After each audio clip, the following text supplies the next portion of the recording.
Bismillahirrahmanirrahim. Assalamualaikum warahmatullahi wabarakatuh.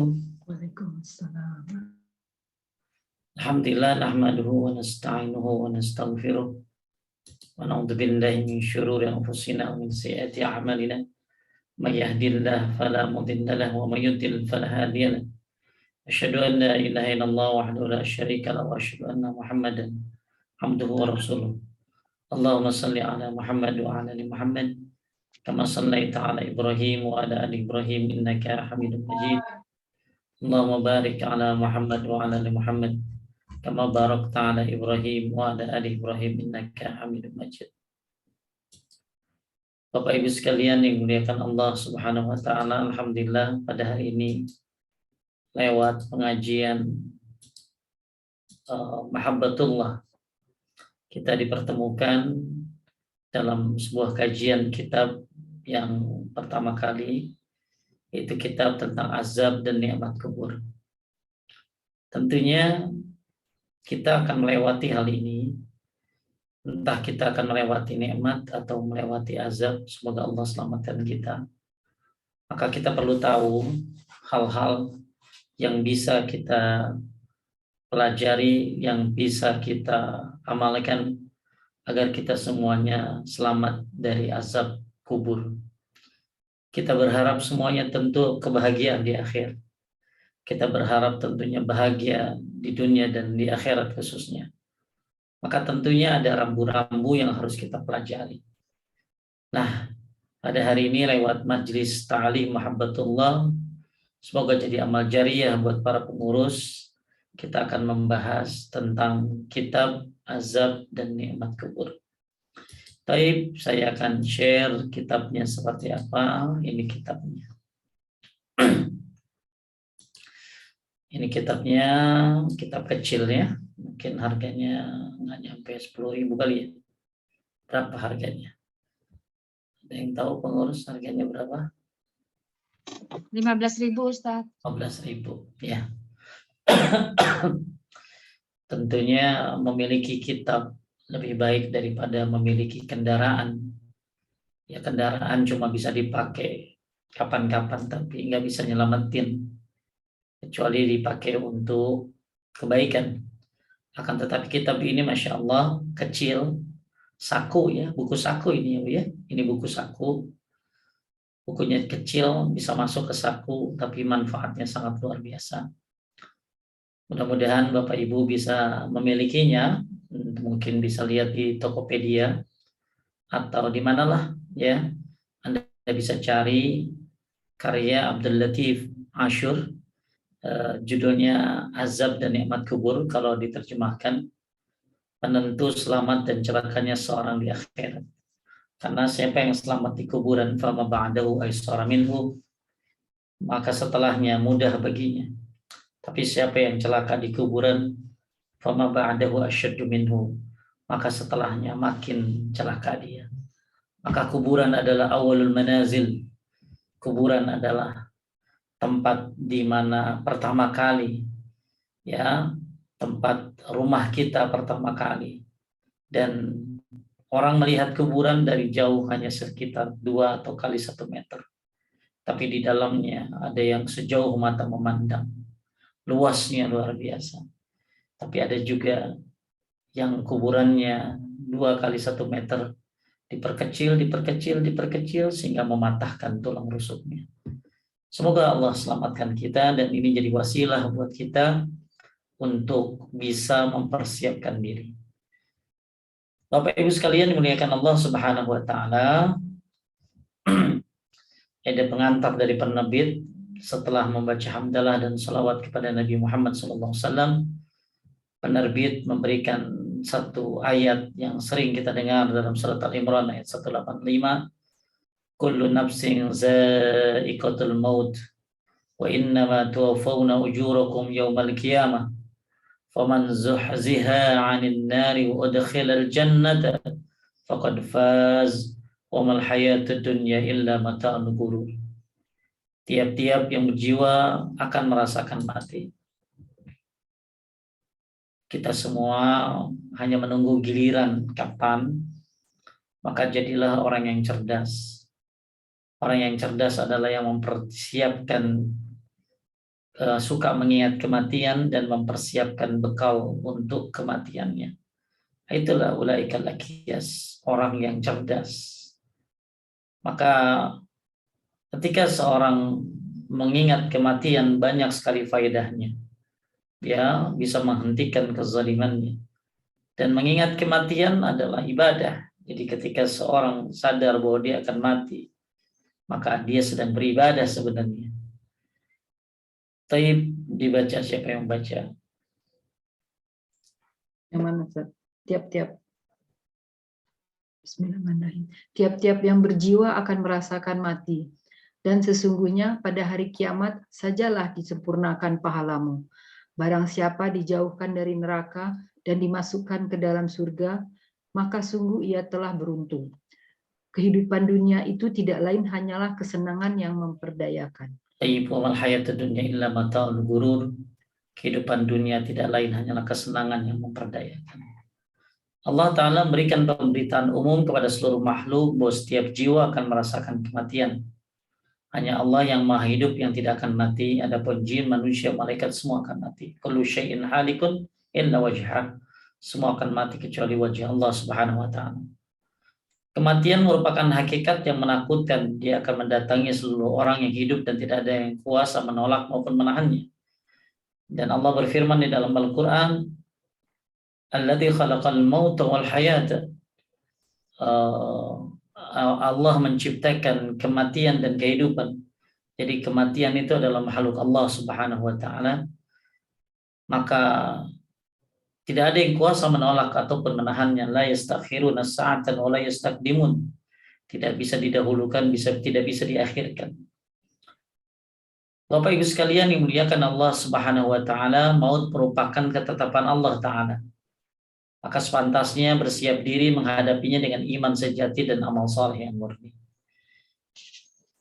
Tapi semoga upaya ini menjadi sarana bagi kita untuk mendapatkan rahmat dan keridhaan Allah Ta'ala serta terhindar dari azab kubur kelak. Amin ya rabbal alamin. Salawat dan salam tercurah kepada Nabi kita Muhammad SAW, keluarga dan seluruh sahabatnya.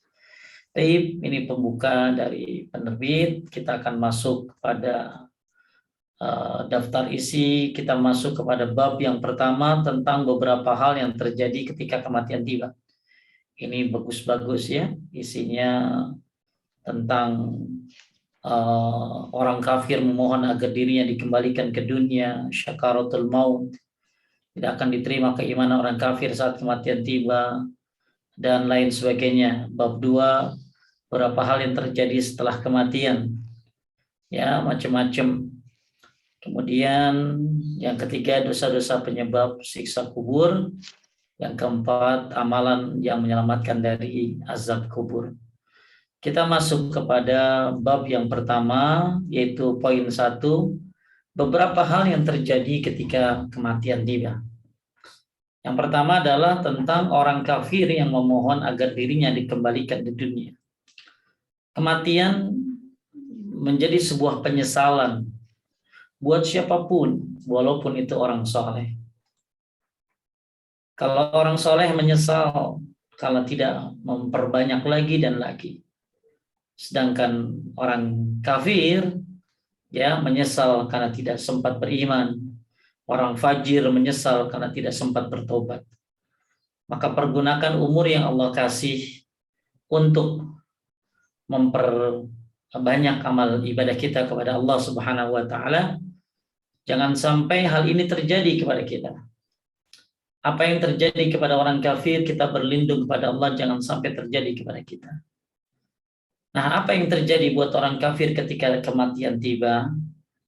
Yang pertama, orang kafir memohon agar dirinya dikembalikan ke dunia.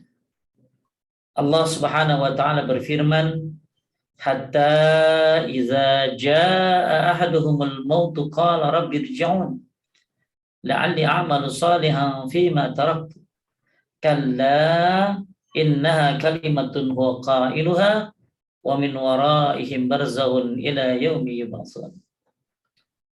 Demikianlah keadaan orang kafir itu, maksudnya hingga apabila datang kematian kepada seseorang dari mereka, dia berkata, Jadi nanti ada orang begitu datang kematian dia ngomong, Rabbirji'un, ya Allah kembalikan aku ke dunia. Pengen balik ke dunia lagi. Ngapain? La'alli a'mal salihan fima taraktu. Agar aku dapat berbuat kebaikan yang telah aku tinggalkan.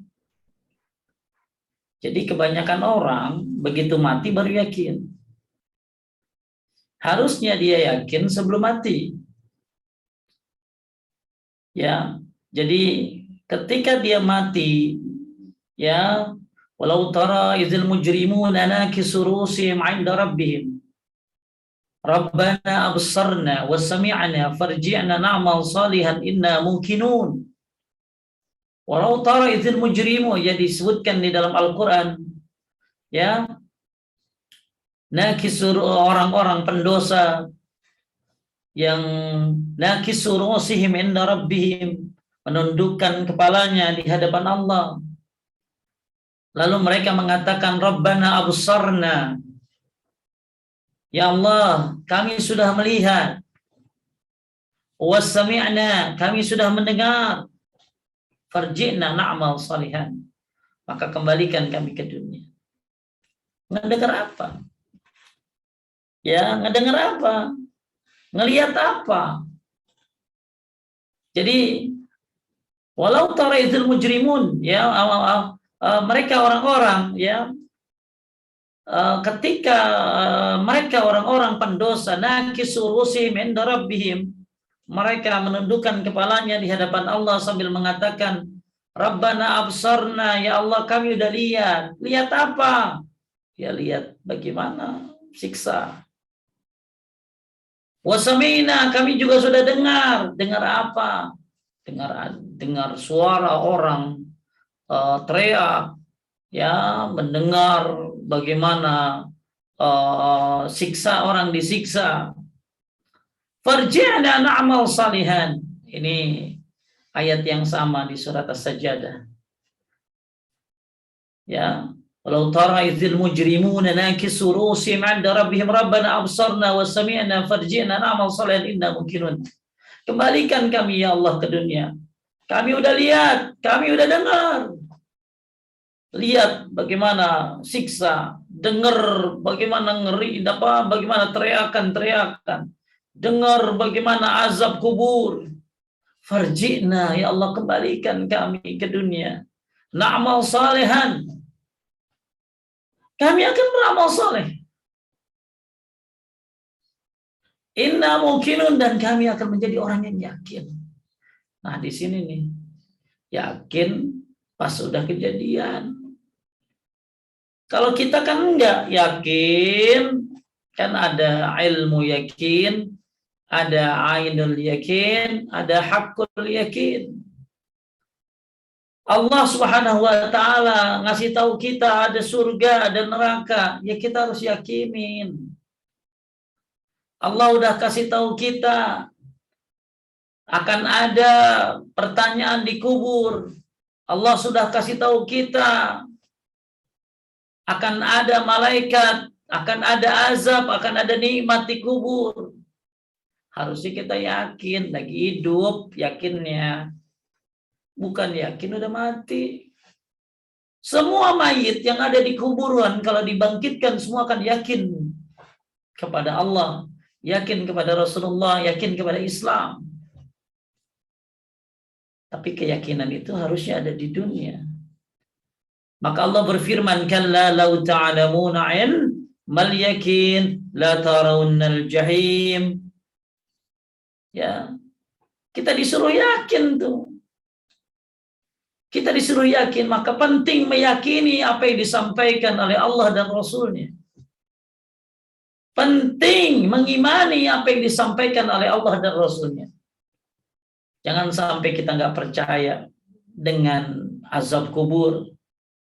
Jangan sampai kita nggak percaya terhadap surga dan neraka.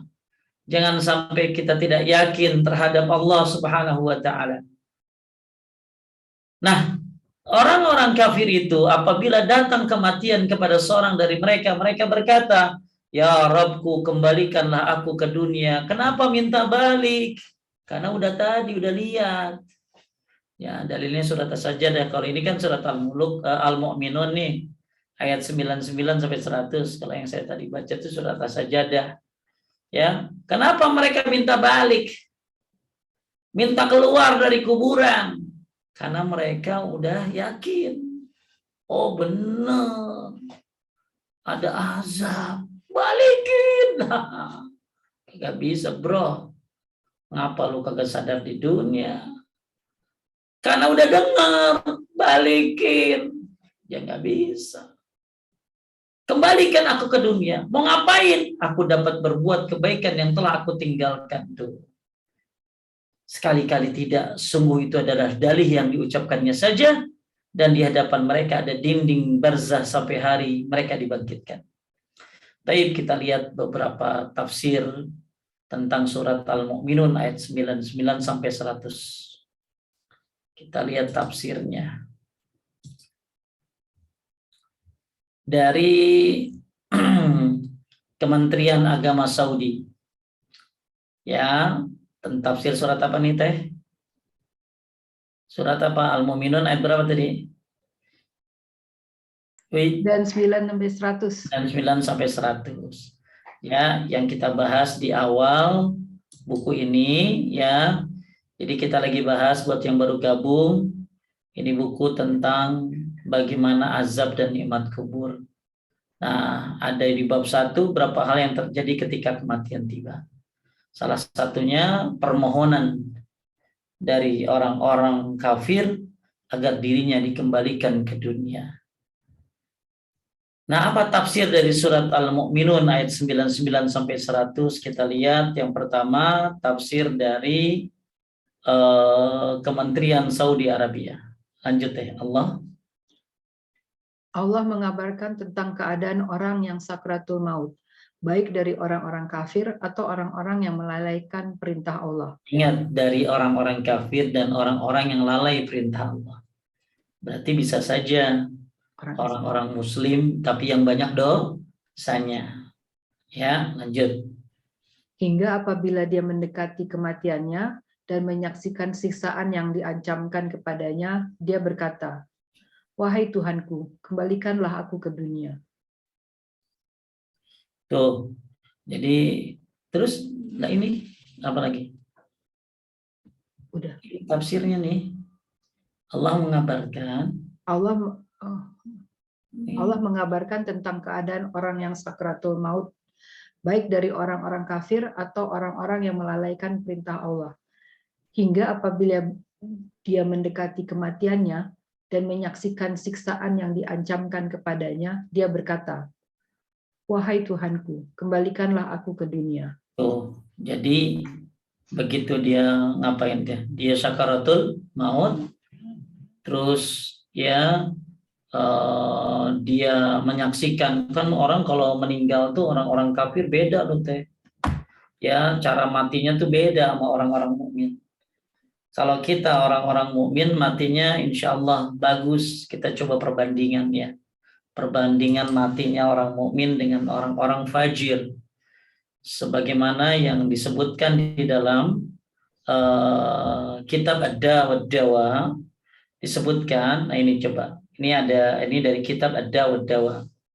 Nabi Shallallahu Alaihi Wasallam ya ceritanya dalam riwayat dalam Al-Musnad dari Al-Barra bin Azib, dia berkata, kami pernah keluar bersama Nabi Shallallahu Alaihi Wasallam menyertai jenazah salah seorang Ansar. Kami berhenti di kuburnya sementara lihat lahatnya belum selesai dibuat. Rasulullah Shallallahu Alaihi Wasallam kemudian duduk dan kami pun duduk di sekitar beliau hingga seolah-olah di atas kepala kami ada burung. Di tangan beliau terdapat ranting pohon yang dipukul-pukulkan ke tanah. Beliau mengangkat kepalanya berkata, mintalah perlindungan kepada Allah dari azab kubur. Tuh, Nabi nyuruh para sahabat yang soleh-soleh ya. Para sahabat kan sudah ada yang dijamin surga sama Nabi. Nabi nyuruh para sahabat mintalah perlindungan kepada Allah dari apa? Azab kubur. Nah, kita tentunya lebih layak lagi minta perlindungan kepada Allah dari azab kubur. Kalau para sahabat kan mereka amalnya luar biasa. kita sedekah satu gunung, dia sedekah cuma satu mud aja, setengah mud itu mungkin sedikit lah ya, itu segini lah ya, itu kita kalah, walaupun kita sedekah dengan sebesar gunung. Begitu luar biasanya, apa sih kekuatan iman mereka. Terus Nabi mengulangi sebanyak 3 kali. Jadi makanya bagus kalau lagi tahiyat akhir, dihayati itu. Allahumma inni a'udzubika min adzabi jahannam wa min adzabil qabri wa min fitnatil mahya wal mamat wa min syarri fitnatil masihid dajjal. Ya, Bapak Ibu ya. Ya. Ya, itu dihayatin tuh, baca itu, bukan cepat-cepatan mau salam. Minta perlindungan kepada Allah dari azab jahannam, dari azab kubur, di antaranya itu. Ya, kenapa? Ya karena azab kubur itu nyata. Tapi para sahabat saja minta perlindungan dari azab kubur, bagaimana dengan kita?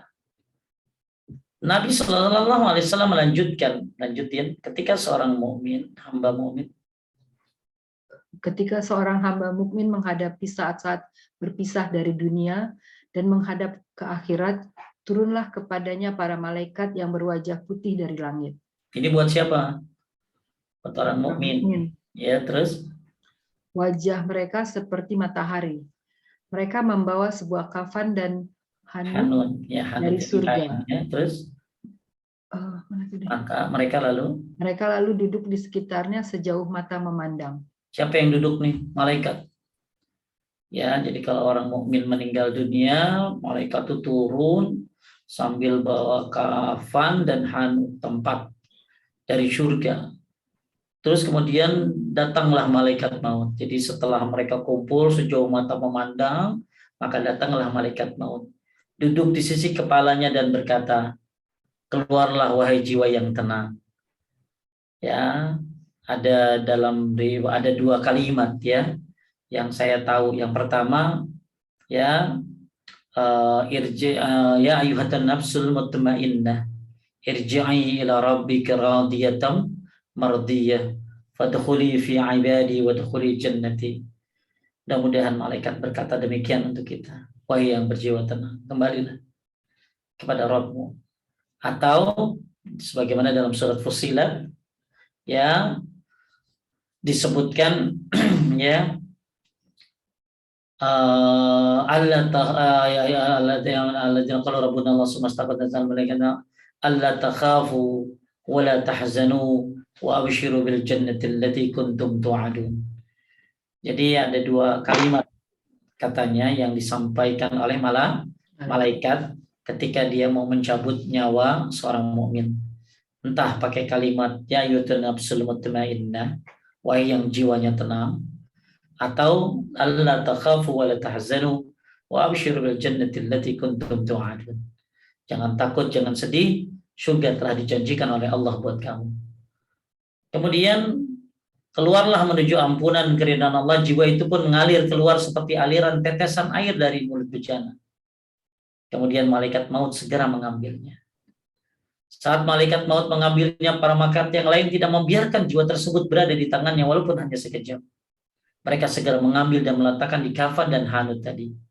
Hingga keluar dari jiwa tersebut bau harum seperti bau minyak kasturi terwangi yang pernah ada di muka bumi. Mereka lalu membawanya naik. Setiap kali melewati sekelompok malaikat langit, mereka selalu ditanya, siapakah roh yang baik itu? Rohnya wangi. Ya, karena ini orang mukmin yang baik. Mereka menjawab, Fulan bin Fulan, dengan menyebutkan nama terbaiknya sewaktu di dunia.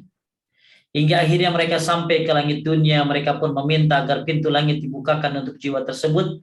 Lalu dibukakanlah pintu itu untuknya. Para malaikat muqarrabun di langit tersebut turut mengantarkan hingga ke langit selanjutnya. Demikian seterusnya hingga langit ke-7.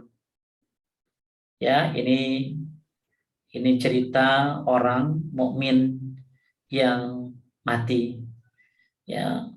Kemudian Allah berkata, catatlah kitab amal hambaku dalam adliyin dan kembalikanlah ia ke bumi, karena aku menciptakan mereka dari tanah, aku pun mengalihkan mereka ke tanah pula, juga darinya aku akan keluarkan mereka pada kali yang lain.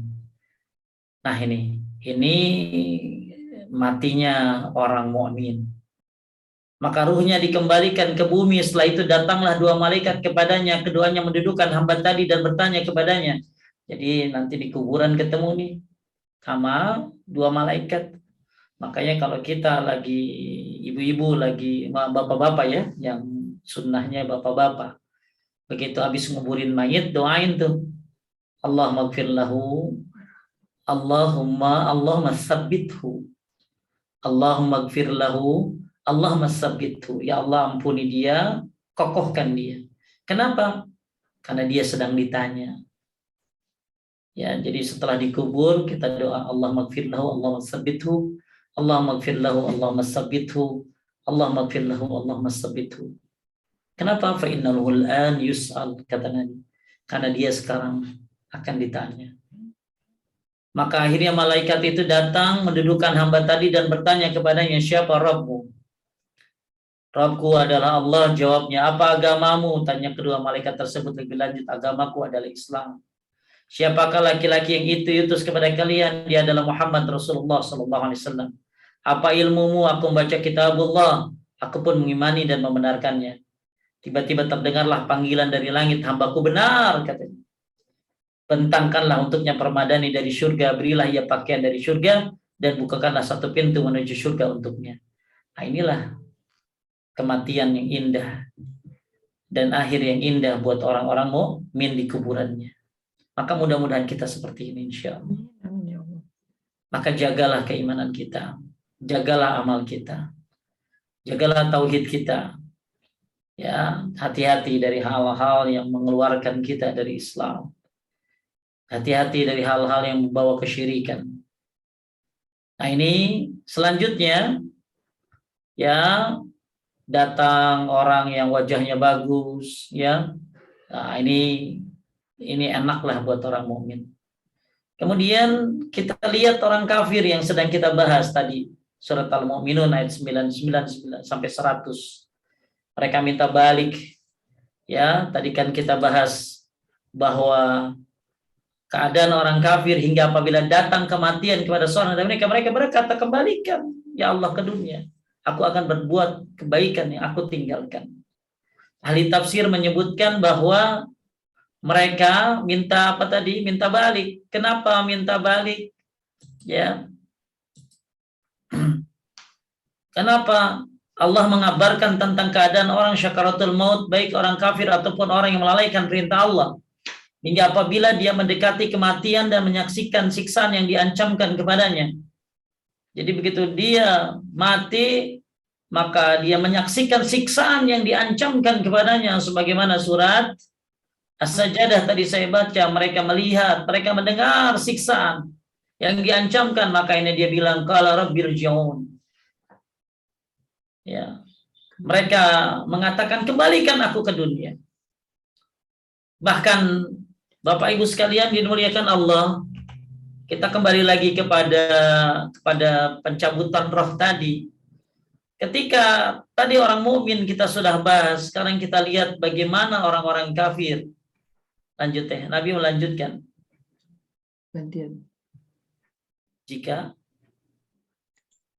Jika orang kafir menghadapi saat-saat berpisah dari dunia dan menghadap akhirat, turunlah kepadanya para malaikat berwajah hitam dari langit. Mereka kalau tadi wajahnya apa teh? Yang tadi putih, iya. Sinar. Ya. Iya, bersinar ya buat orang mukmin. Kalau orang kafir malaikatnya warna hitam. Ya, lanjut. Mereka membawa kain yang sangat jelek, lalu duduk di sekitarnya sejauh pandangan mata. Sesudah itu datanglah malaikat maut. Malaikat itu duduk di sisi kepalanya dan berkata, wahai jiwa yang hina, keluarlah. Nauzubillah. Kalau tadi kan wahai jiwa yang tenang. Kalau ini enggak, wahai jiwa yang khabith, jiwa yang hina. Lanjut. Keluarlah kepada kemurkaan dan kemarahan Allah. Roh tersebut justru tenggelam dalam jasadnya. Malaikat maut kemudian mencabutnya seperti layaknya mencabut batangan besi yang biasa dipakai untuk membakar daging dari jalinan benang wol basah. Hingga malaikat itu mengambil roh tersebut. Masya Allah, jadi besi panas kayak besi, jadi diambil. Kalau tadi kan pelan-pelan diambilnya ya, kayak air netes dari bejana kalau orang mukmin. Kalau orang kafir mah enggak. Ya, kayak mencabut batangan besi yang ada di wol basah. Besi ya dicabut. Ya. Bahkan Bapak Ibu sekalian memuliakan Allah, di dalam Al-Qur'an disebutkan matinya pun sampai ada yang dipukul. Allah berfirman, walau tara izil mujrimuna nakisur ru'usihim inda rabbihim. Rabbana, disebutkan walau tara izil mujrimuna disebutkan ya Allah saya lupa apa depannya. Disebutkan bahwa walau tara, ya saya lupa tuh ya ayatnya. Disebutkan ya bahwa malaikat mengatakan begini, akhriju anfusakum al-yawma tuzawna azabal huni bima kuntum ta'kuluna 'ala Allah ghairal haqq wa kuntum an ayati tastakbirun. Ya, jadi malaikat ya memukulkan ya basitu aidihim. Ya, malaikat memukulkan tangannya sambil mengatakan akhriju anfusakum. Ya, tatkala maka matinya orang-orang kafir, orang-orang yang tidak beriman kepada Allah Subhanahu wa taala, malaikat pun mengatakan, wahai jiwa yang jelek, keluarlah. Dicabutnya pun dengan cara yang kasar. Bahkan di dalam Al-Quran disebutkan sambil dipukul matinya, sambil dipukul nyabut nyawanya. Ada yang menyebutkan dipukul di punggungnya. Kalau kita lihat kayak pohon pisangnya dioyak-oyak begitu, naudzubillah, cabut begitu. Lalu malaikat jadi malaikat itu memukulkan tangannya sambil mengatakan akhriju anfusakum, keluarkan nyawa. Inilah perbedaan antara mukmin dan kafir. Maka hendaklah kita menjaga keimanan ini. Berdoalah sering-sering, Allahumma jaddidil iman fi qalbi. Ya Allah, perbaharilah iman yang ada di dalam hatiku. Ya muqallibal qulub, tsabbit qulubana ala ta'atik. Ya musarrifal qulub, sarrif qulubana ala dinik. Rabbana la tuzigh qulubana, dan lain sebagainya. Minta ketetapan iman kepada Allah Subhanahu wa taala. Lanjut.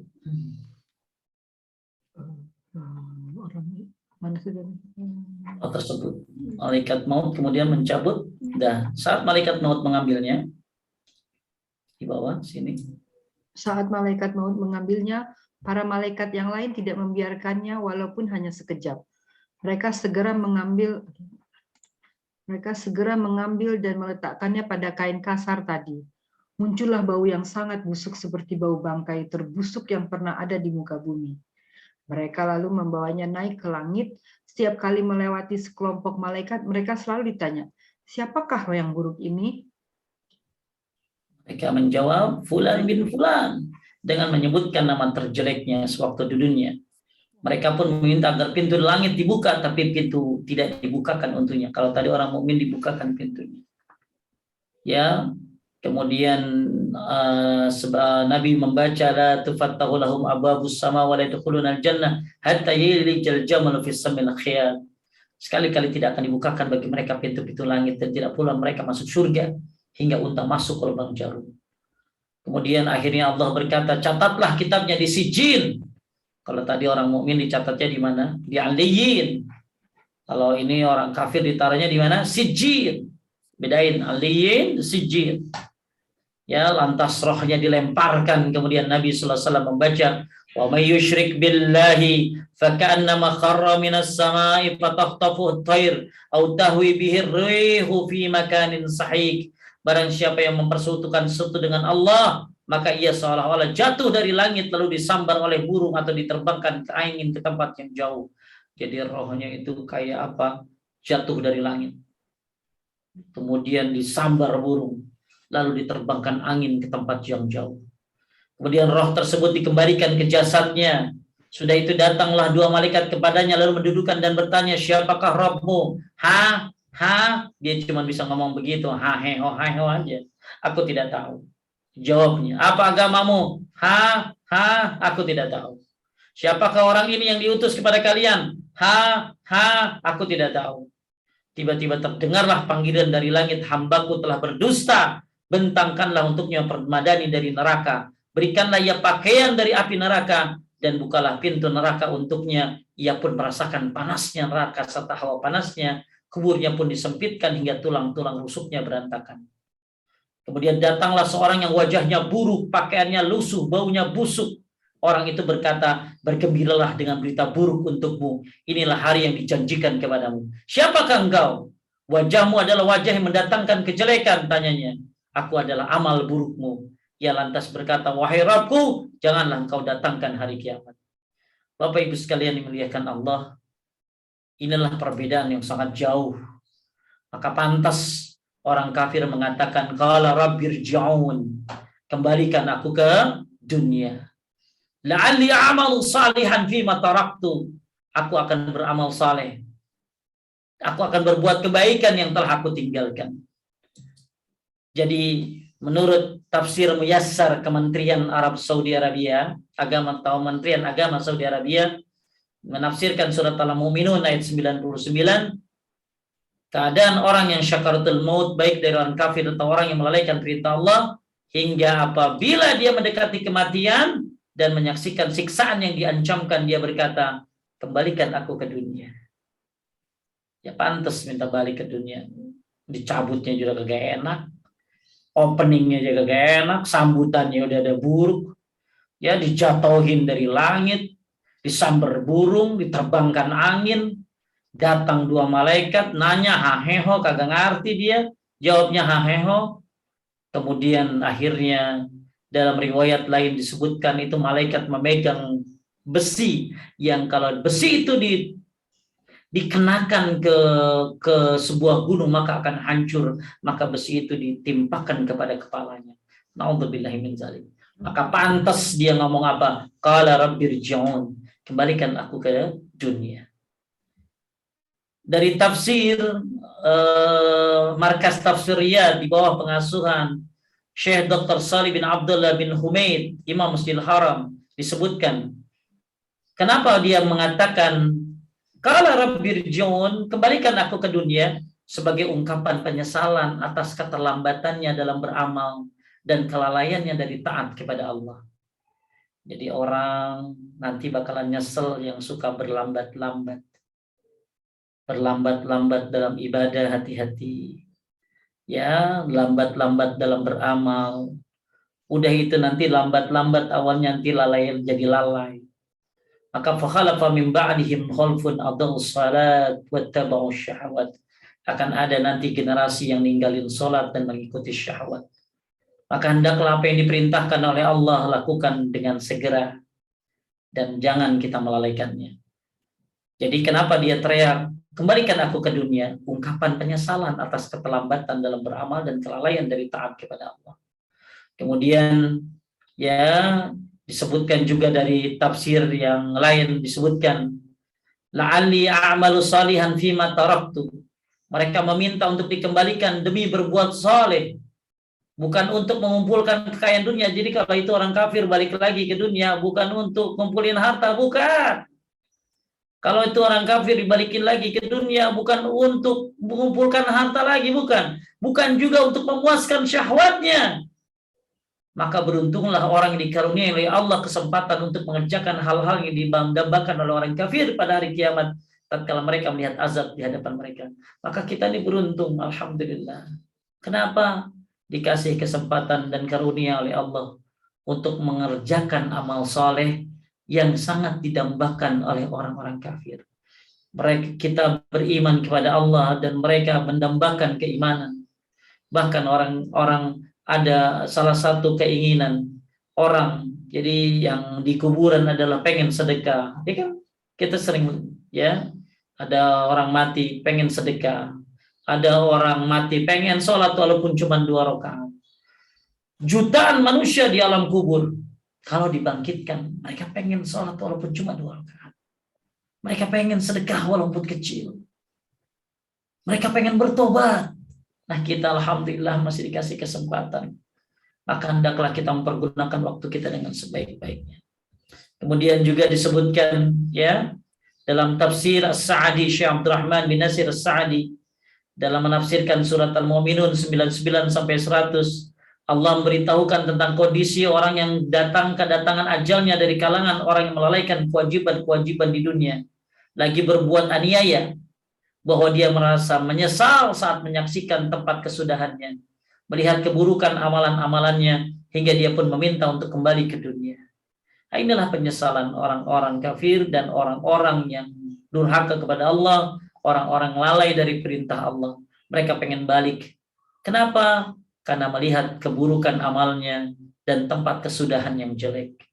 Bapak Ibu sekalian yang dimuliakan oleh Allah Subhanahu wa taala, kalau kita lihat bagaimana penjelasan para ulama dalam surat menafsirkan Al-Mu'minun ayat 99 sampai 100, Ibnu Rajab rahimahullah mengatakan, lanjut, angan-angan. Angan-angan terbesar orang-orang yang telah mati di alam kubur, mereka adalah hidup sesaat untuk meraih taubat dan amal soleh yang luput dari mereka. Sedangkan orang-orang yang masih hidup di dunia ini justru menyia-nyiakan hidup mereka, sehingga umur mereka habis percuma dalam kelalaian, bahkan sebagian mereka ada yang menghabiskannya untuk maksiat. Jadi kalau ada, kita nggak bicara orang kafir ya, kita bicara orang yang lalai, orang yang mendurhakai Allah, tapi dia ngaku sebagai seorang muslim. Kalau misalnya dikasih kesempatan untuk bisa balik lagi, maka mereka pengen ngapain tadi? Pengen tobat. Ya, pengen tobat dan beramal soleh. Makanya jangan sia-siakan hidup kita. Mereka luar biasa pengen tobat.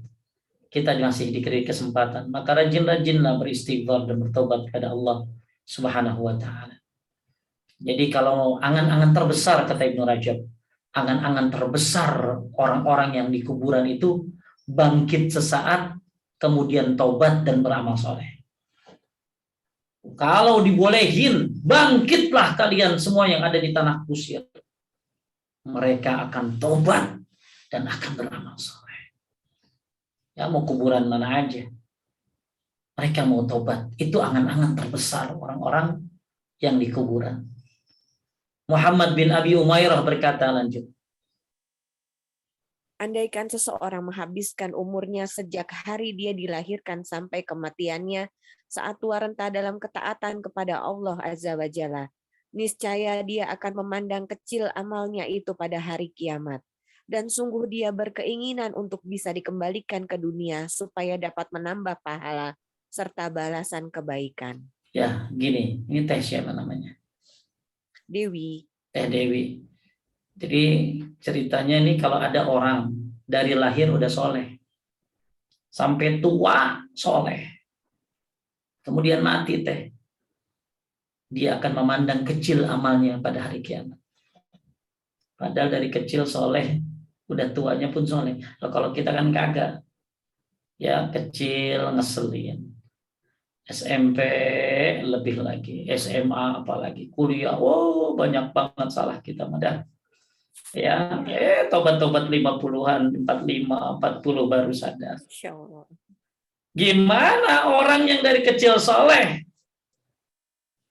remaja soleh, dewasa soleh, tua pun soleh, matinya pun dalam keadaan soleh. Ketika nanti di hari akhirat, dia akan memandang kecil amalnya. Dia akan merasa amal itu belum apa-apa. Padahal dari kecil sampai tua soleh. Gimana kita? Maka sangat pentingnya kita memaksimalkan diri amal. Kalau amal yang sudah soleh dari kecil saja masih kurang, gimana kita? Maka kenapa orang-orang, apalagi orang kafir, pengen bangkit lagi? Bukan hanya orang kafir, orang-orang beriman pun pengen bangkit lagi. Tapi bedanya orang beriman pengen nambah amal. Orang beriman pengen melakukan sholat walaupun 2 rakaat saja. Tapi lain lagi kalau orang kafir mah. Ya. Dan orang-orang beriman yang mungkin banyak dosanya pengen bangkit untuk bertobat. Apalagi orang-orang kafir. Kemudian Ibnu Uqail An-Hambali mengatakan, sungguh aku tidak menghalalkan bagi diriku untuk menyia-nyiakan sesaat dari umurku. Maka Masya Allah, betapa pentingnya 1 menit bagi orang yang ada di kuburan. Maka kita hendaklah menjaga waktu kita dengan sebaik-baiknya. Waktu bisa buang sejam, gampang banget ya Teh Dewi ya. Ya, lihat Instagram berapa menit Teh. Teh Dewi, berapa menit? 1 jam Ustaz. 1 jam apa lebih? Lebih kadang-kadang Ustaz. Masya Allah ya. Insya Allah. Padahal mayit pengen dapat waktu walaupun sebentar saja. Walaupun cuma baca subhanallah wa bihamdi. Tuh, mati lagi, balikin lagi banget. Ya, ya kita ya Allah waktu lihat Instagram sejam, itu yang lihat Instagramnya lihat reel 1 jam, lihat TikTok 1 jam, nggak kerasa waktu betapa banyak kita buang-buang. Padahal mayit sangat berharap memiliki waktu yang kita punya. Suatu saat Umar bin Abdul Qais melewati sekumpulan manusia yang sedang berleha-leha. Mereka lalu mengajak untuk duduk bersama, maka ia menjawab, tahanlah matahari dari peredarannya agar aku dapat bercakap-cakap dengan kalian. Boleh saya nongkrong sama kamu, tapi tolong tahan matahari. Maksudnya dia nggak mau waktunya itu terbuang. Imam Abdul Aziz bin Baz mengatakan waktu adalah kehidupan. Dan barang siapa yang telah menyia-nyiakan waktunya, maka dia telah menyia-nyiakan hidupnya. Serta barang siapa yang telah menyia-nyiakan hidupnya, maka dia akan menyesal. Padahal penyesalan tidak berguna baginya. Kembali lagi, makanya kata Imam Asy-Syatibi, manusia yang bahagia adalah yang bisa mempergunakan waktunya dengan sebaik-baiknya. Maka yuk yang masih punya waktu, ya pergunakan waktumu dengan baik. Hati-hati, waktu berjam-jam terbuang dengan sia-sia. Kalau mayit boleh tukeran, dia akan tukeran. Kalau itu mayit punya duit miliaran, dia minta tuker waktu 1 menitmu untuk diriku. Aku kamu kasih kamu miliaran ini. Tapi yang nggak bisa. Wa min waraihim barzakhun ila yaumil ba'ts. Karena di belakangnya ada dinding, ada barzah. Syekh Abdul Muhsin Al-Abbad Al-Badr berkata, kelak di alam kuburnya, sebelum ia berdiri panjang di padang mahsyar, ia akan memetik pahala atas amal salehnya yang dahulu ia bersusah payah dan bersabar dalam mengerjakannya. Maka kita yang masih punya umur, kita sabar dalam menjalankan ketaatan kepada Allah, sabar dalam menjalankan kewajiban, sabar dalam menjalankan sunnah. Insya Allah kita akan memetik pahala amal saleh tersebut yang dulu kita bersusah payah dalam mengerjakannya. Amin, amin. Coba kita lihat suatu tulisan yang indah. Suatu hari Ibnu Muti memperhatikan rumahnya. Ia pun kagum akan keindahannya. Banyak orang kagum sama rumahnya kan. Rumah saya minimalis Pak Ustadz. Rumah saya Pak Ustadz. Wah, banyak orang kagum dengan keindahan rumahnya. Ya wajar manusiawi ya. Tapi kemudian Ibnu Muti menangis seraya berkata, demi Allah, sekiranya bukan karena kematian, niscaya aku gembira karenamu. Dan sekiranya bukan karena tempat yang akan kita tuju nanti berupa kuburan sempit, niscaya dunia menjadi penghibur hati kita.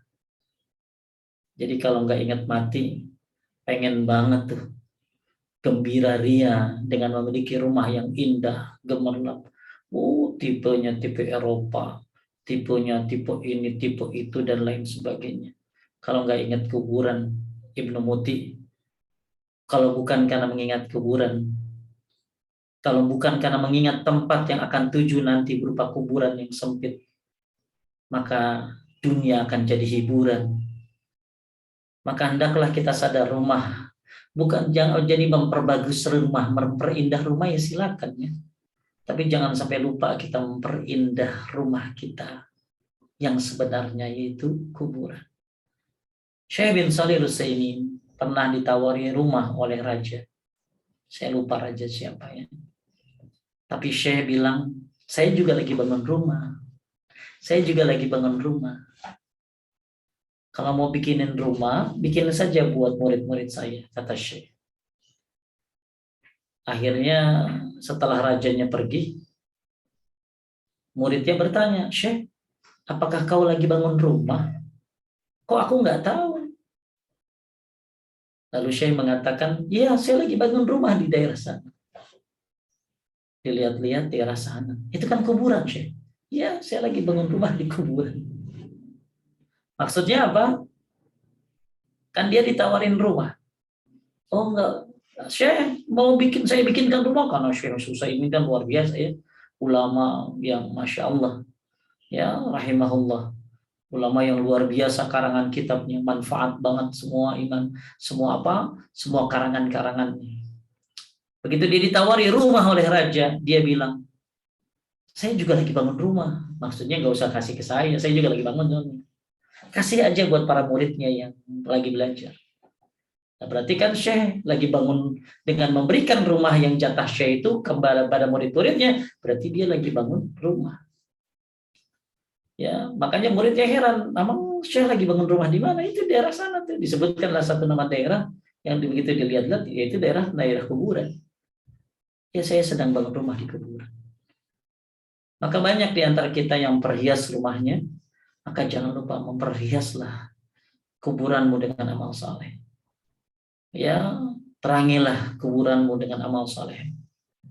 Kemudian Malik bin Dinar, lanjut Teh Dewi. Alangkah anehnya orang yang mengetahui bahwa kematian adalah akhir perjalanan hidupnya dan kubur adalah tempat kembalinya. Bagaimana bisa matanya terpesona oleh dunia dan bagaimana bisa kehidupan dunia membuatnya senang? Ya, kalau orang tahu bahwa perjalanan akhir adalah kematian, ya hendaklah dia jangan terpesona dengan dunia. Dunia ini tempat kita meraih akhirat. Jadikan dunia tempat kita menuju akhirat. Hasan Husain al-Ju'afi mengatakan, seorang laki-laki telah mendatangi kuburan yang berlubang, kemudian mengamati liang lahat. Maka ia pun lantas menangis terseduh-seduh dan terus menangis, kemudian berkata, demi Allah, engkaulah rumahku yang sesungguhnya. Demi Allah, seandainya aku mampu, niscaya aku akan berusaha memakmurkanmu. Bagaimana cara memakmurkan rumah di kuburan? Ya tentunya dengan amal soleh. Ya baca Al-Muluk, ya amal soleh lah. Ya, pokoknya semua amal soleh insya Allah bermanfaat. Apalagi baca Al-Quran, apalagi sedekah, ya apalagi langkahkan kaki ke masjid. Karena dalam sebuah riwayat, azab kubur itu datang dari 3 arah. Yang pertama datang dari arah atasnya, maka yang menghalanginya adalah bacaan Al-Quran. Datang azab kubur dari tengah, maka yang menghalanginya adalah sedekah. Datang azab kubur dari bawah, dari kakinya, maka yang menghalanginya adalah langkah kakinya menuju masjid. Allah, ya Rabb. Maka kata Husain al-Ju'afi, ketika dia melihat kuburan yang berlubang, dia nangis lalu berkatakan, demi Allah, engkaulah rumahku yang sesungguhnya. Demi Allah, seandainya aku mampu, niscaya aku akan berusaha memakmurkan. Al-Imam Allama Muhammad bin Shalih Al-Utsaimin rahimahullah mengatakan, lanjut Teh. Setiap kali hatimu lalai dan terlalut dalam kehidupan dunia, keluarlah engkau menuju kuburan. Dan renungkanlah mereka-mereka ini, penghuni kubur. Kemarin mereka seperti dirimu berada di atas bumi. Mereka makan, minum, dan bersenang-senang. Dan sekarang kemana mereka pergi? Sekarang mereka tergadaikan dengan amalan-amalan mereka di kubur. Tidak bermanfaat bagi mereka kecuali amalan-amalan mereka. Sebagaimana yang dikabarkan oleh Nabi Sallallahu Alaihi Wasallam, yang mengiringi mayit adalah 3 ya, hartanya, keluarganya, dan amalannya. Maka akan kembali pulang 2 perkara dan akan tinggal bersama 1 perkara. Kembali pulang keluarga dan hartanya dan akan tinggal bersama amalannya. Teh, ada yang kena COVID meninggal? Teman? Ada teman. Ya, Teh Dina ada yang meninggal teman? Ada Ustaz. ya teman ya malah ya, coba kemarin bareng-bareng makan, ya mungkin berapa bulan yang lalu atau tahun kemarin, bareng-bareng makan, bareng-bareng jalan ke mall exchange, bareng-bareng minum, ya senang-senang bareng. Sekarang udah nggak ada. Kemana mereka pergi? Ya, sekarang mereka menuju kuburan dan tergadaikan dengan amalan-amalan mereka. Dan itu kan giliran teman, suatu saat adalah giliran kita. Oleh karena itu Bapak Ibu sekalian yang dimuliakan Allah, kembali kita lanjutkan kitabnya. Inilah keadaan yang dialami oleh orang kafir dan orang-orang yang lalai dari perintah-perintah Allah Ta'ala sewaktu masih hidup di dunia. Jadi ayat ini berbicara secara umum ya buat orang kafir apalagi, dan buat orang-orang yang lalai dari perintah Allah Subhanahu wa Ta'ala.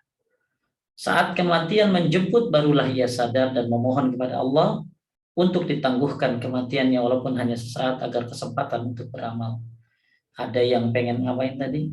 Ada yang pengen sedekah, ada yang pengen tobat, ada yang pengen sholat walaupun cuma 2 rakaat, ada yang pengen macam-macam keinginan mereka, cuma satu ibadah aja. Tapi nggak bisa. Lanjut, tapi tentu lanjut. Tapi tentu angan-angan ini tetap hanya sebatas angan-angan yang tidak akan mungkin diwujudkan. Karena Allah Ta'ala telah menetapkan orang yang sudah meninggal tidak akan dikembalikan lagi ke dunia. Dan orang kalau pergi kemana-mana beli 2 tiket ya Teh. Ya kan? Mau pergi kemana-mana pasti belinya berapa? 2 tiket. 2 tiket pulang pergi Ustaz. Iya, tapi kalau kematian cuma 1 tiket. 1 tiket berangkat. Nggak ada tiket kembali. Maka sudah sepantasnya bagi kita yang masih berada di negeri angan-angan untuk melaksanakan angan-angan yang berupa keinginan untuk menambah dan memperbaiki amal sebagai bekal untuk bertemu dengan Allah Subhanahu wa Ta'ala. Lanjut Ibrahim, siapa lagi yang baca? Ada? Ibrahim bin Yazid al-Abdi rahimahullah berkata, saya didatangi Riyah al-Kaisi kemudian mengatakan, wahai Abu Ishak, mari kita menengok para penghuni akhirat dan memperbaharui janji kita di dekat mereka. Kemudian kami berangkat. Lalu dia mendatangi kuburan dan kami duduk di dekat sebagian dari kubur itu. Dia berkata, wahai Abu Ishak, kira-kira apa yang menjadi angan-angan mereka seandainya dikatakan kepada mereka, berangan-anganlah. Jadi mereka nih jalan-jalan ke kuburan. Maka kalau hati kita lagi keras, ya bagus ya. Selain sedekah, cintai anak yatim, banyak beramal soleh, ya ziarah kubur. Ya, ziarahnya yang syar'i tentunya ke kuburan. Ziarah kubur itu bukan buat baca Quran, buat ingat kematian. Kemudian temannya itu ngomong, wahai Abu Ishaq, ya di depan kuburan tuh, kira-kira apa yang menjadi angan-angan mereka seandainya dikatakan kepada mereka, berangan-anganlah. Mayit, berangan-anganlah. Mau apa kalian? Maka aku menjawab, lanjut. Demi Allah, mereka akan berharap dikembalikan ke dunia, kemudian menikmati bahagianya taat kepada Allah dan berusaha memperbaiki diri. Jadi ahli maksiat, kalau disuruh balik lagi ke dunia, nggak mau maksiat lagi. Mereka akan ibadah. Mereka akan taubat, walaupun cuma sebentar. Mereka orang-orang yang rajin maksiat, nggak mau maksiat lagi. Mereka orang-orang yang sibuk ngejar dunia, begitu dimasuk kuburan, pengen balik lagi. Bukan untuk ngejar dunia lagi. Mereka pengen ibadah. Demi Allah, mereka akan berharap dikembalikan ke dunia, kemudian menikmati bahagianya taat kepada Allah. Dan berusaha memperbaiki diri. Masya Allah, makanya kata Imam Asy-Syatibi, di antara tanda kebahagiaan adalah taisirut ta'ah, mudahnya dalam melaksanakan ketaatan kepada Allah. Bagi bapak dan ibu yang melaksanakan ketaatan kepada Allah itu nikmat. Nikmat banget. Indah banget. Nggak ada yang paling indah untuk dikenang kecuali nikmatnya ibadah. Ya, apalagi kalau pulang dari tanah haram, ya Allah, diingat. Belum balik, udah belum, baru mau naik pesawat pulang, udah kita balik lagi Jin. Baru habis tawaf wada di haji, nangis doa, mudah-mudahan bisa balik lagi ya Allah. Ibadah itu nikmat banget untuk dikenal. Makanya kata ulama salaf, ada 3 yang enak banget untuk dikenal. Semuanya ibadah. Nomor 1 adalah qiyamul lail. Qiyamul lail itu enak dikenal. Ya Allah, nikmatnya salat bulan Ramadan ya. Sebentar lagi kita masuk Ramadan. Insyaallah mudah-mudahan dimudahkan ketemu lagi. Ya, dan kopet nggak ada. Ya, biar bisa sholat, bisa itikaf. Ya. Maka berdoa terus. Jadi kata ulama salaf, nikmatnya apa sih? Semuanya terasa jadi gini, maksudnya bahwa hanya 3 yang nikmatnya dikenang. 1 qiyamul lail. 2, nikmat dikenang itu adalah berjumpa dengan saudara, teman, kawan-kawan, pengajian. Yang ketiga, salat jamaah. Itu kata ulama salaf, 3 yang enak dikenang. Pahala-pahalanya gede-gede semua itu. Kemudian ya setelah Ibrahim bin Yazid al-Abdi ini mengatakan, wah demi Allah ya, bahwa Abu Isa, kira-kira angan-angan mereka ini apa penghuni kubur? Kalau disuruh berangan-angan, mereka pengen balik dan pengen menikmati bahagianya dekat dengan Allah Subhanahu wa Ta'ala. Ya nggak mau maksiat lagi, nggak mau nyari dunia lagi. Dia mengatakan, inilah kita. Maksudnya kita kenal gimana dengan kita yang masih hidup. Kemudian dia bangkit, dan setelah itu dia semakin semangat beribadah. Kemudian tidak berapa lama dia meninggal dunia. Ya, bahkan surat apa yang lagi kita bahas tadi, Dina? Al-Mu'minun. Al-Mu'minun. 9 sampai 100. Ini ada, ini mah don't try at home ya, don't try at home. Jadi ada orang, dia bikin kuburan palsu di rumahnya. Terus dibolongin. Jadi pokoknya dia bikin tanah bolong gitu aja ya. Begitu dia lagi lalai, begitu lagi futur, begitu lagi banyaknya duniawi banget, dia masuk ke dalam teh. Kemudian dia baca ayat ini. Apa dia bilang? Ya, dia bilang apa? Qala rabbirji'un la'alli a'malu shalihan fima tarak. Dia bayangkan dia mati di dalam kuburan, lalu dia teriak, qala rabbirji'un, ya Allah kembalikan aku ke dunia, la'alli a'malu shalihan fima taraktu. Aku akan beramal soleh yang aku tinggalkan. Dia bangun lagi, seger lagi. Ya, don't try at home ya. Ya, nggak usah bikin kayak begituan, enggak. Ya, nyimpen kain kafan aja juga udah mengingatkan. Ya, kita makanya dibolehkan menyiapkan kain kafan, boleh ya. Nah, di dalam kitab Sahih Fikih Sunnah dibolehkan. Apalagi untuk mengingat kematian. Apalagi ketika kita pegang nih satu ayat ya. Ini ayat-ayat dan hadis-hadis kan banyak nanti di buku ini. Nah, ini kita lagi belajar satu ayat, tafsirnya banyak banget. Saya udah ngumpulin banyak tafsirnya, tapi saya cuma bisa bahas sedikit aja tentang bagaimana penyesalan orang-orang ketika pertama kali dari mulai dicabut nyawanya, kemudian masuk kuburan, diperlihatkan ya, dia dengar suara, dia lihat siksa, maka dia mengatakan qala rabbirji'un. Mudah-mudahan kita semuanya diselamatkan dari hal-hal yang menakutkan di alam kubur ini. Oleh karena itu, kita terus belajar, berusaha, mencari cara. Makanya di buku ini nanti ada cara-caranya, amalan-amalannya. Ya, dan dahsyatnya alam kubur. Harus kita pelajari. Bukan untuk nakut-nakutin, semua ada di Quran dan hadis. Ya, dan dulu pernah saya ceramah ya, lagi SMA saya ceramah. Saya ceramah tentang kematian. Nah, anak muda ngomong kematian. Saya ceramah lagi muda. Lagi SMA, saya ceramah tuh dari kelas 6 SD. Terus dari penceramah cilik. Terus pas SMA saya ceramah di Cianjur.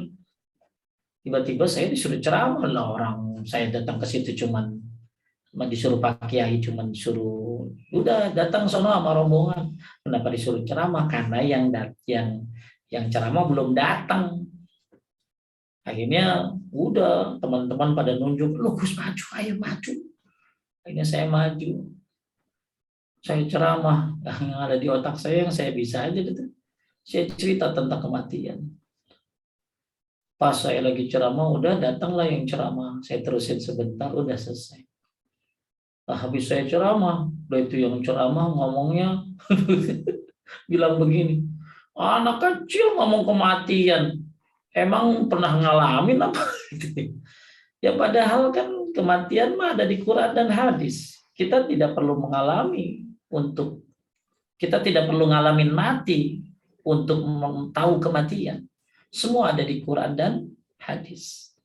Oleh karena itu, di dalam buku yang kecil ini, buku saku ini, manfaat banget kalau punya ya. Dina udah baca? Dewi udah baca? Udah, saya lagi dibaca. Ya, Baru Ustaz, Baru baca, baru nyampe. datang. Iya. baru datang. Baca Baru. ya. Buat ibu-ibu mudah-mudahan bisa punya. Cuman Bapak tadi 15.000. Iya. Ya, silakan cari di toko di manalah di online. Manfaat banget. Insya Allah. Tentang syakaratul maut, tentang wah macam-macam, sampai diakhiri dengan bagaimana agar kita terhindar. Bapak Ibu sekalian muliakan Allah, mungkin ada pertanyaan ya. Satu ayat dulu kita bahas, yaitu surat Al-Mu'minun ayat 99 sampai 100. Dan ini masuk di bab 1, beberapa hal yang terjadi ketika kematian tiba. Tapi mungkin ada yang nanya, silakan. ada 6 pertanyaan Ustaz. Silakan Uni kita. Pertama, Assalamualaikum Ustadz dan semua yang ada di kajian ini selalu dalam lindungan Allah Azza wa Jalla.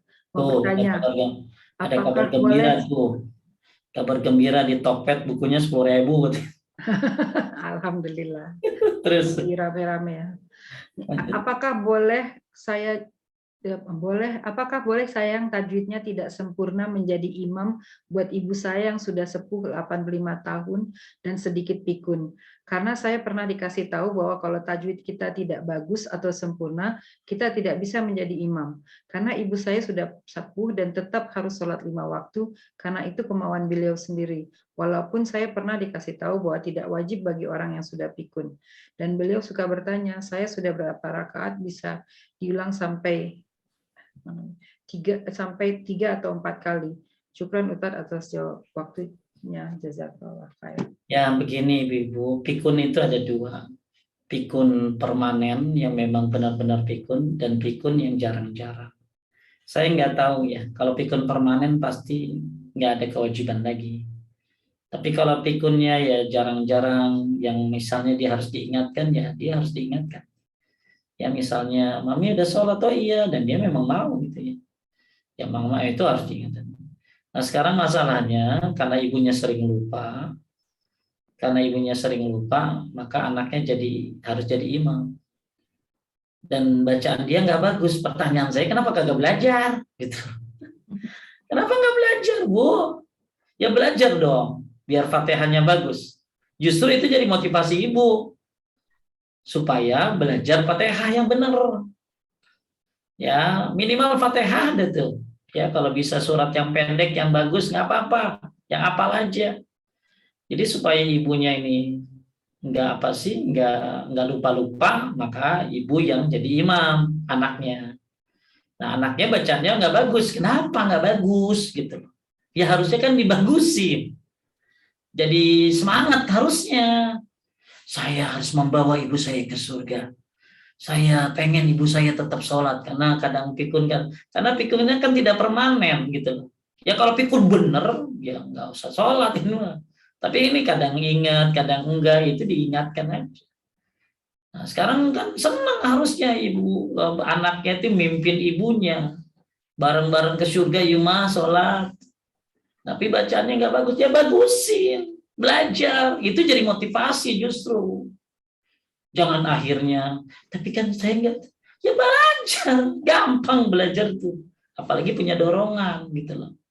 apalagi pengen bahagiain orang tua. Ya. Jadi itu aja saran saya, ya, belajar yang benar.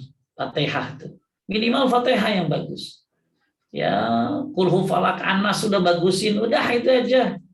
Ya, yang penting usahanya untuk membahagiakan orang tua.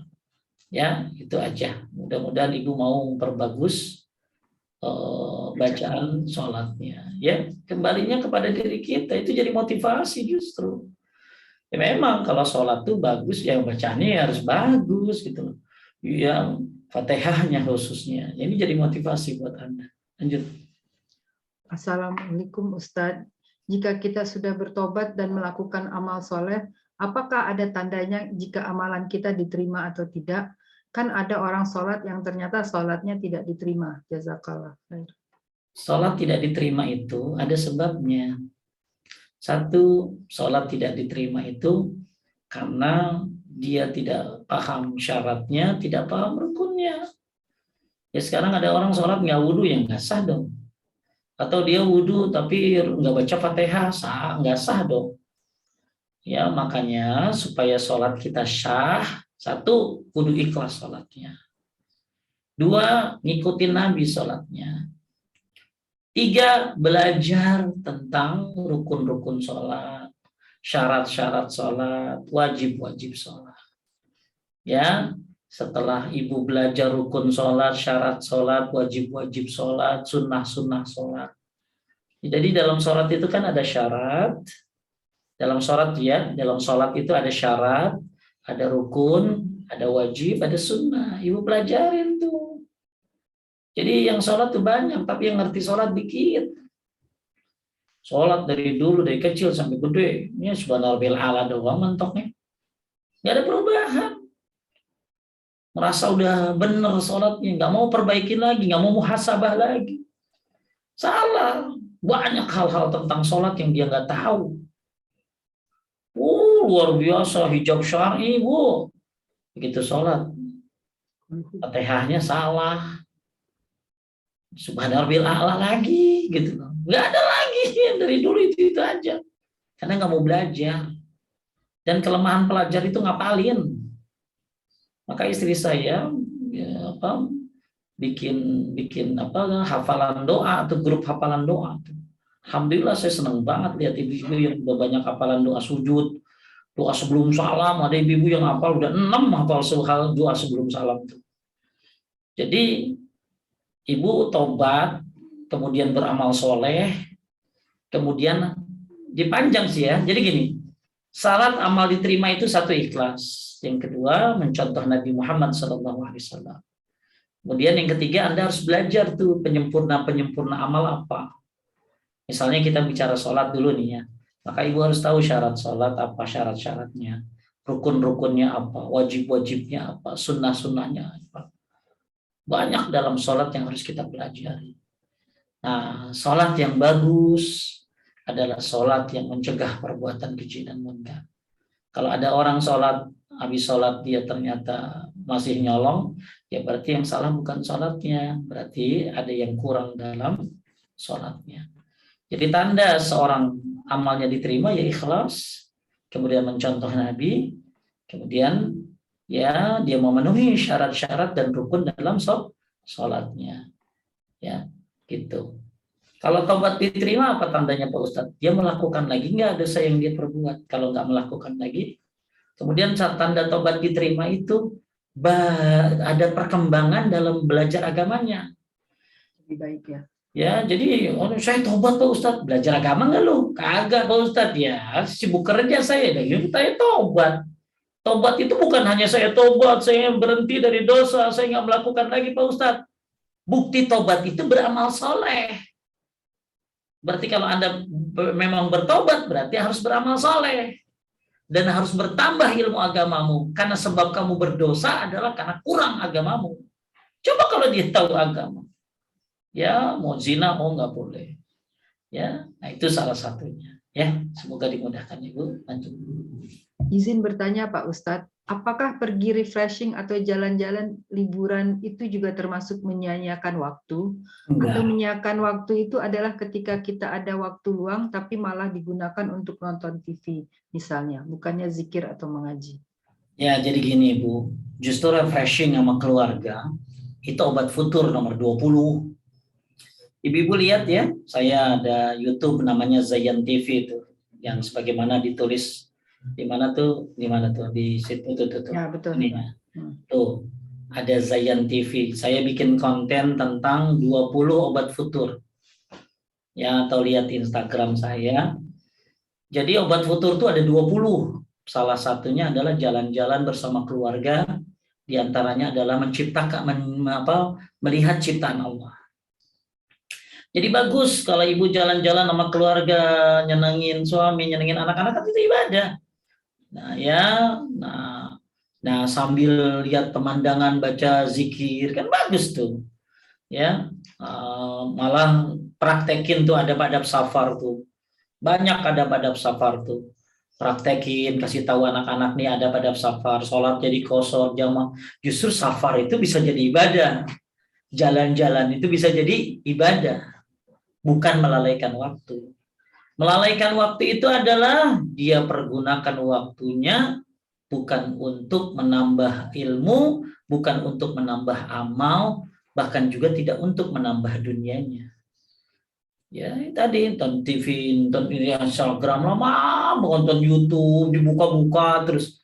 Nah, itu kan penyakit anak sekarang kan. Ya, nah ini jangan sampai orang tuanya ngikutin dah. Ya mudah-mudahan liburan cepat beres, bersekolah lagi deh.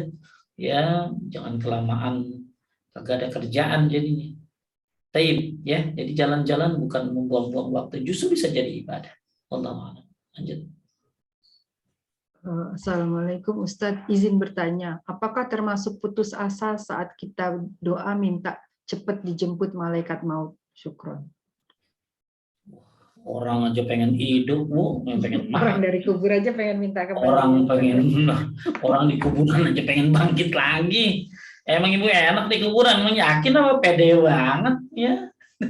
Pede banget pengen mati. Jadi orang yang di kuburan aja pengen hidup, pengen ibadah. Kita yang hidup nih lebih baik lagi. Kalaupun boleh mintanya begini Bu, kalau ibu mau mintanya ya, yang tadi yang pengen mati itu nih dengerin, mintanya begini. Ya Allah, kalau hidup, bahasa Indonesianya aja dah. Ya Allah, kalau hidup baik buat diriku, maka hidupkan aku. Tapi kalau mati baik buat diriku, matikan aku. Itu boleh, itu ada sunnahnya.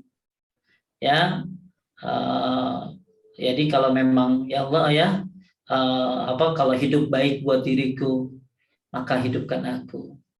Tapi kalau mati baik buat diriku, matikan aku. Boleh itu. Ada riwayatnya begitu, doa begitu. Ya. Tapi itu buat diri sendiri, bukan mertua, bukan. Ya. Mertua didoain begitu, ya Allah, kalau memang mati baik buat dia, ya matiin aja dah. Tapi kalau hidup baik buat dia, ya matiin juga. Oh, keren, kejem banget itu, mantap. Jadi boleh berdoa dengan doa yang tadi, kalau hidup baik buatku maka hidupkan aku, kalau mati baik buat diriku matikan aku. Itu ada sunnahnya. Maksudnya apa? Anda bukan minta mati, tapi minta dipilihin nama Allah yang terbaik. Ya, lanjut.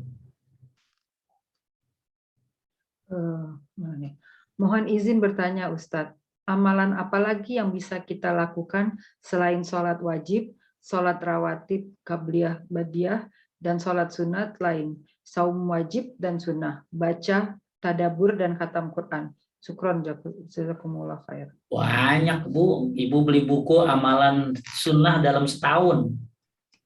Ya, ada buku apa tadi namanya? Amalan sunnah dalam setahun. Atau kalau mau yang ngirit, tipis, amalan harian seorang muslim. Yang saya bahas di kajian i'anah itu. Ya, kalau yang amalan sunnah setahun, saya bahas di kajian Miftahul Jannah. Setiap satu pertama. Kalau yang amalan harian seorang muslim itu Senin kedua, Senin keempat. Jadi ibu lihat tuh amalan-amalan banyak banget ya. Coba catat Bu, atau ibu-ibu yang tahu bukunya, tolong dikasih linknya. Amalan harian seorang muslim sama amalan sunnah dalam setahun. Ya, ibu bisa lihat di situ banyak banget amal soleh, Bu. Ya, zikir-zikir habis sholat, zikir-zikir sebelum tidur, zikir-zikir bangun tidur, zikir-zikir pagi sore, zikir-zikir bebas, ya, dan lain-lain. Belum lagi baca Quran, ada yang baca Quran disuruh ulang-ulang, itu apa? Al-Baqarah dan Al-Imran. Ada yang dibaca sebelum tidur, Al-Muluk. Ada yang dibaca ya panjang bagus lagi sholat, ya. Ada yang dibaca dengan artinya 10 ayat, lihat tafsirnya. Itu salam baru 2 tuh. Belum lagi bicara sholat, banyak ya. Ada sholat sunnah mutlak. Dari maghrib ke isya ibu bengong. Daripada nungguin anak udah pada pulang. Laki udah lama nggak pulang. Daripada kagak jelas, mendingan ibu sholat dari maghrib ke isya, 2 salam, 2 salam, 2 salam. Itu namanya sholat sunnah mutlak. Setelah ba'diyah maghrib. Jadi coba beli bukunya ya, panjang tuh. Amalan sunnah setahun dengan amalan harian seorang muslim tuh ada tuh dari Budina tuh. Ya, bukunya. Amalan harian seorang muslim dan amalan sunnah setahun. Ya, lanjut. Terakhir kayaknya Ustaz. Ustadz, anak kan lagi dikasih sakit stroke sama Allah. Ada seorang dokter tetangga yang bilang suruh jemur. Tapi anak pakai baju ketekan dan celana pendek agar matahari langsung ke bagian tubuh anak yang sakit. Ini laki apa perempuan? Kayaknya perempuan Ustadz. Ya nggak boleh dong. Sekarang Sehat. anak udah nggak jemur lagi lantaran anak nggak mau terlihat aurat. Anak lakukan ikhtiar lain dengan cara memperbanyak sunnah dan ngajar bahasa Inggris. Karena anak pernah dengar sebaik-baik wanita yang di rumah. Salahkah anak? Mohon pencerahan. Bagus, Ibu. Ngapain jemur?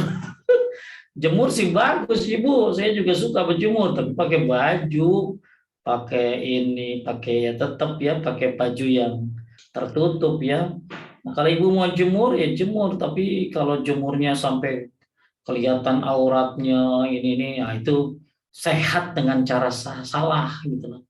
Sehat dengan cara membuka aurat, nggak benar. Jadi ibu sekarang mah berobat ya jemur-jemur boleh ya, olahraga, jalan pagi itu kan jemur juga ya Dini ya, sambil apa sih, sambil pakai baju yang benar, jalan pagi ya, itu kan jemur juga tuh jam 9 ya, jangan jam 2 Bu ya, tutup ntar. Nah terus ya ikhtiar yang lain ya, obat-obat herbal ya, yang syar'i ya doa ya, habatus sauda, bekam ya, banyak yang syar'i. Nah lanjut ibu banyak beramal soleh juga. Misalnya apa amal solehnya? Ya ibu bisa apa? Ya mengajar bahasa Inggris misalnya yang ibu bisa, ya udah ngajarin amal Inggris. Nah sambil dakwah ajarin tuh bahasa Inggrisnya yang hubungannya ke agama.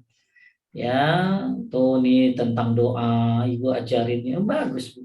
Ajar bahasa Inggris tapi sambil dakwah gitu loh.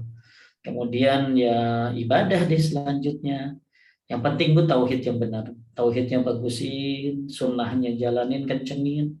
Mudah-mudahan Ibu sehat ya. Ya Allah, mudahkan untuk Ibu belajar lebih dalam lagi agama ini. Lanjut. Ini ada lagi nih Ustadz. Ustadz, apakah benar saat kita akan meninggal, kita akan melihat film kehidupan kita dari kecil sampai saat dia akan wafat? Benar? Tanyanya sama yang mati kali ya. Iya. Jadi sama aja kayak nanya, kalau kita mau meninggal tuh malaikat itu kelihatan nggak sih Ustadz? Gitu lah. Iya gitu. Kalau itu iya ya.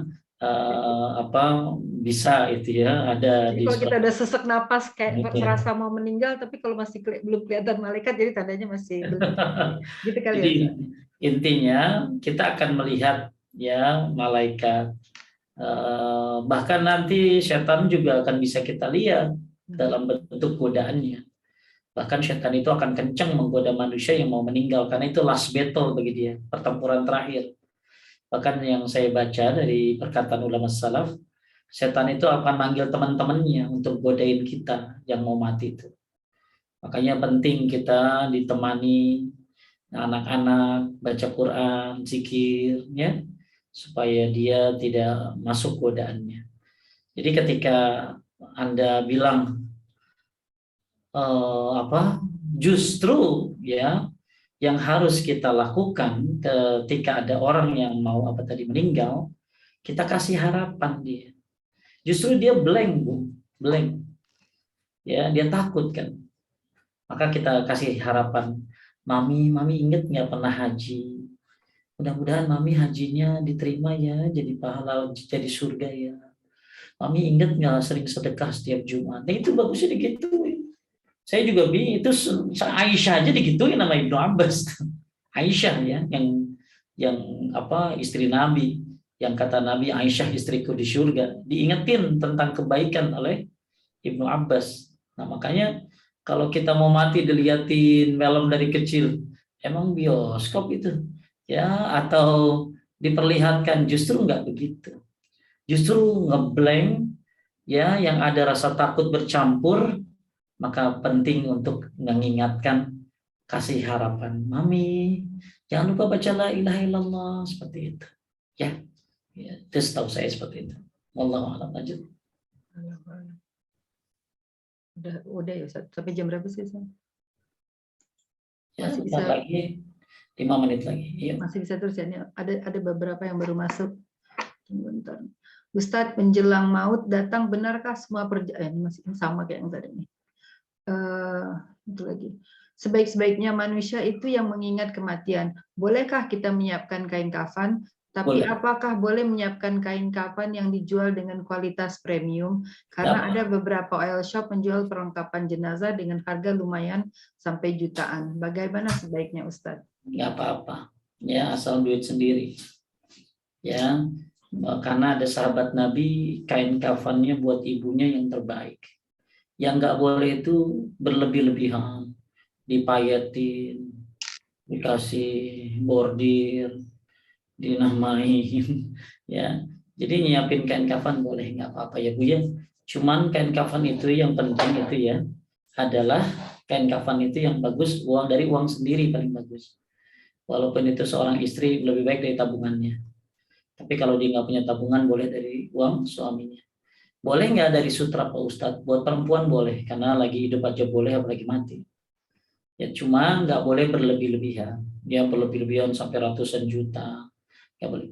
Cuma kalau dia sederhana jauh lebih bagus. Ya, kenapa? Ya karena kain kafan tidak mensucikan seseorang.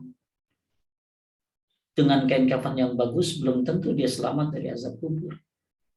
Jadi justru saya lebih suka yang sederhana, nah sisanya buat kain kafan orang lain. Ibu beli dengan uang 1 juta daripada beli premium yang jutaan, 2 juta misalnya. Bisa dapat berapa kain kafan? Bisa dapat berapa yang biasa ibu sedekahin ke masjid. Siapa yang ngasih kain kafan buat orang meninggal, dia akan dapat kain di surga nanti. Allahu Akbar. Okay. Ya, jadi lebih bagus ibu buat beli kain kafan yang banyak lalu dibagi-bagi. Dibagi-bagi buat yang ini yang di masjid misalnya, bagus itu. Lanjut. Pak Ustadz mau tanya, jika lututnya sakit, kita mengerjakan sholat fardu dari takbiratul ihram sampai rukut berdiri. Setelah mau sujud kita duduk ya. Untuk yang sholat sunat bagaimana? Sama atau duduk dari pertama untuk membedakan dengan sholat fardu? Syukron. Boleh semuanya ya. Mau wajib, mau sunnah begitu, kalau sakit boleh. Sama aja ya. Jadi kalau ibu sholat sunnah padahal bisa berdiri, nanti pahalanya setengah. Jadi harus diri dulu, nanti kalau ruku sakit, sujud sakit baru duduk. Nanti rakaat kedua juga gitu. Wajib sunnah juga begitu. Ya. Lanjut. Kalau ada orang yang berhutang setelah dia melihat malaikat, mungkinkah dia masih bisa berkata minta dibayarkan hutangnya yang masih ada, apalagi yang dia saja yang tahu? Nggak ngerti nanyanya. Apa sih nanyanya apa? Nggak tahu. Coba ulangi. Kalau ada orang yang berhutang setelah dia lihat malaikat, mungkinkah dia masih bisa berkata minta dibayarkan hutangnya yang masih ada, apalagi yang dia saja yang tahu? Ya boleh lah, bisa. Menjelang ajal kali ya gitu ya. Ya menjelang ajal justru bagus. Cuman masalahnya jangan kenapa nungguin ajal. Harusnya ngasih wasiat sama anak-anaknya. Nanti papi punya utang tuh bayarinnya gitu. Nah, sekarang kalau misalnya dia lagi udah mau meninggal, gimana bilangnya gitu. Susah ya. Tapi kalau dia memang sempat ya suruh bayar utang ya bagus ya, nggak apa-apa. Ya, jadi pertanyaannya agak unik. Jadi lebih baik dicatat tuh hutang-hutangnya, kemudian diituin ke istrinya, ke suaminya, kasih tahu ke anak-anaknya. Ya, kalau kenapa-napa tolong bayarinnya, mami belum bayar. Berapa Mi? 300 juta. Masya Allah banyak amat. Dan lanjut. Assalamualaikum Ustadz. Izin bertanya, apakah berlaku bagi semua muslim bahwa wafat di hari Jumat terbebas dari azab kubur? Hadisnya riwayatnya ada. Riwayatnya ada. Akan tetapi bukan berarti dia akan dengan, kan bisa aja ada orang maling ya, maling kotak amal kabur nyebur got mati hari Jumat ya. Jadi Nabi sendiri meninggalnya hari Senin ya. Oleh karena itu memang riwayatnya ada hari Jumat bisa bebas kubur, tapi tentu ada hitungan-hitungannya dong ya. Bukan berarti mati di Madinah dapat syafaat dia bunuh diri, salah tentunya. Jadi buat seorang muslim yang mati hari Jumat itu banyak keutamaannya. Salah satunya banyak disolatin ya, karena ada sholat Jumat ya. Dan kalau memang dia diizinkan oleh Allah, dimudahkan, dia bisa bebas dari siksa kubur. Ya, wallahu a'lam. Tapi memang setahu saya ada riwayatnya ya. Tapi tentunya itu hak Allah. Ya, ya Anda banyak dosanya, lalu ngarepin mati Jumat gitu. Nggak boleh, ya nggak bisa ya. Ya, jadi kita mah tugas kita tuh bukan mikirin harinya nanti mati gitu. Kita fokus mikirin apa yang akan kita bawa ke sana.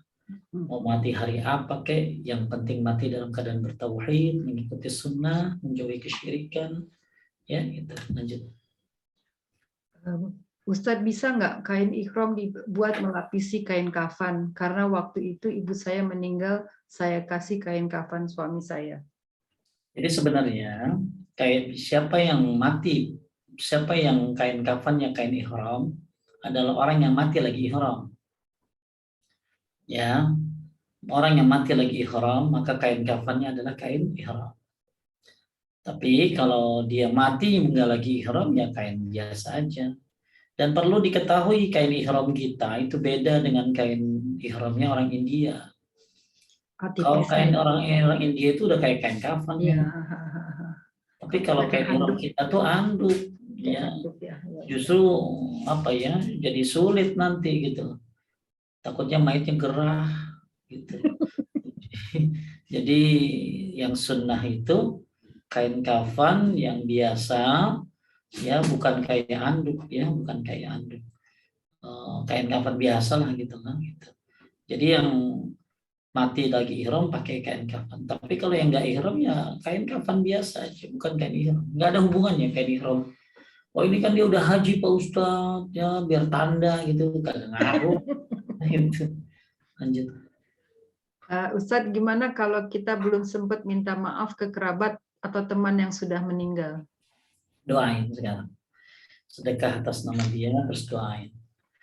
Ya, doain paling gampang. Lanjut.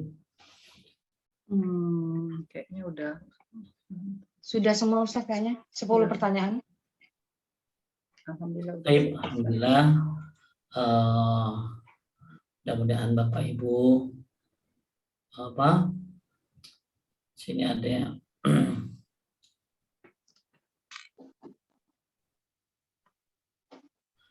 ya, mudah-mudahan bermanfaat apa yang saya sampaikan. Mohon maaf kalau ada kesalahan kurangan. Mudah-mudahan jadi amal jariah buat mahabbatullah, dan Amin, mudah-mudahan amin ya rabbal semuanya